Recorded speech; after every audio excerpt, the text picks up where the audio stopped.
All right, let's take a look at target 3, which is identify independent and dependent events. Determine whether each events are independent or dependent. Well, in doing so, it'd be nice to look up the definition of independent or dependent events.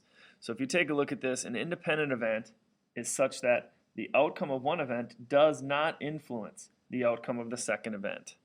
It's as simple as that. Dependent events states that the outcome of one event does influence, dependent, the outcome of the second event. So the first event influences the second, then it's dependent. If it doesn't, it's independent. It can act as it wishes.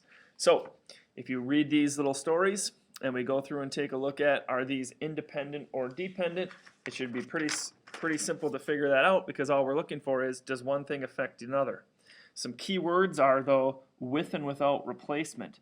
Those words are going to be pretty important. So as we take a look at this first one, a box contains 5 purple markers, 3 green, 2 orange, 2 consecutive draws. So I'd make 2 draws in a row are made from a box without replacement of the first draw. Find the probability of each event. Without replacement means you leave that marble on the table. You don't put it back. Therefore, the numbers change inside the box. Therefore, that is dependent. Next one. A bag contains 9 red, 3 green. Bag B contains 9 black and 6 orange. Find the probability of selecting 1 green from bag A and 1 from the other bag. You guys, that's 2 different bags. So if I pick something out of this bag and then go over and pick something out of that bag, those are 2 different draws. This bag doesn't talk to this bag. They don't know what's going on with each other. Therefore, we call that independent.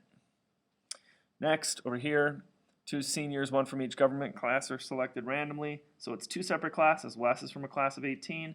Marine is from a class of 20. That's like 2 different bags. Class 1, class 2, 2 separate things. That's independent. They don't affect each other. With no duplicate toppings on the pizza, Sally selects 1 pizza from another and then another from a list of 10 choices. What are the chances of selecting sausage and then pepperoni? Well, that's no duplicates are allowed. So you're picking one, then you can't pick that anymore, then you got to pick the other. So the numbers would change. If there were 10 toppings total, then it would be 1 out of 10, but then it would drop to 1 out of 9 to pick the other one because you've already picked one out of there. So the numbers are changing, therefore it's dependent.